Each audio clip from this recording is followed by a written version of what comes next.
Welcome back to Think Thrice Problem Solving. Today we're going to be solving a fun little algebra problem. So our problem is x raised to the xth power is equal to x cubed. And our goal is to find all possible solutions to this equation.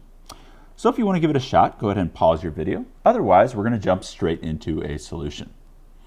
All right, to start off, we're going to look at this problem and I'm going to ask, is 0 a solution to this problem? So can x equal 0?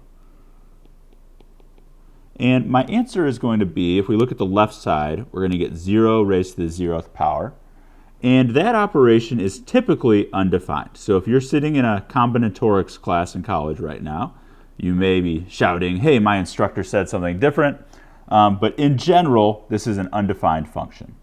So 0 is not going to be a solution, which means that we can note that x does not equal 0. So we can divide both sides by x cubed. So let's go ahead and do that. We're going to get x to the x divided by x cubed. It's going to be equal to x cubed divided by x cubed, which tells us that x to the x minus 3 is equal to 1.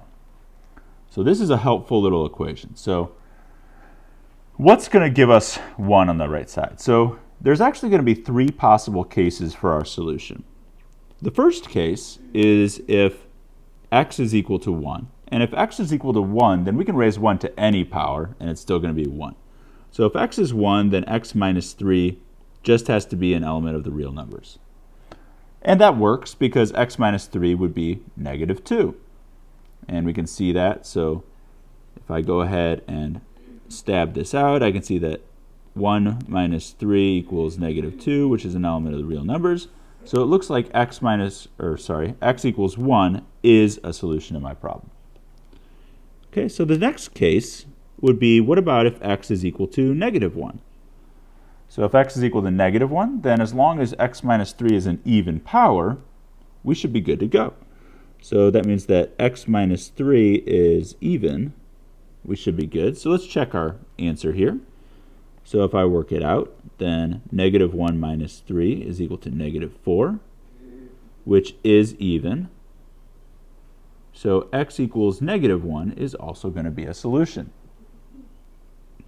And then the last thing we need to look at is, if I have any power, if I have the power of 0, anything raised to the 0th power is going to give me 1, aside from 0, which we just showed up here that was undefined. So my third case down here is going to be if x minus 3 is equal to 0, then x just has to not equal 0. And let's go in here. So in order to make x minus 3 equal 0, that means that x has to equal 3. And in that case, x definitely does not equal 0. So it looks like x equals 3 is also going to be a solution. Okay, and because we have the identity on the right side, it turns out that this is going to be our entire solution set. 1, negative 1, or 3. And nothing else is going to work here. So I'm going to show an alternate method that somebody might have used. And if you use it, then you're going to miss a solution. But when I see this up here, some of you might have initially thought, let's use logs. And if we did that, we would take the log of x to the x is equal to the log of x cubed. But I want you to remember that ln is only defined for, oh my word, is only defined for x greater than 0, or where x is the inside function. So whatever's inside that function. So we'll call it big X.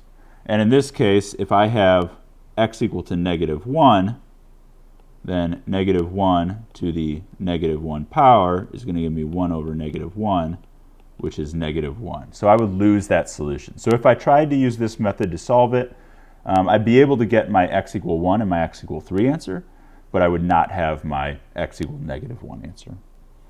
All right, so I hope you enjoyed working this little problem with me. If you did, please like and subscribe.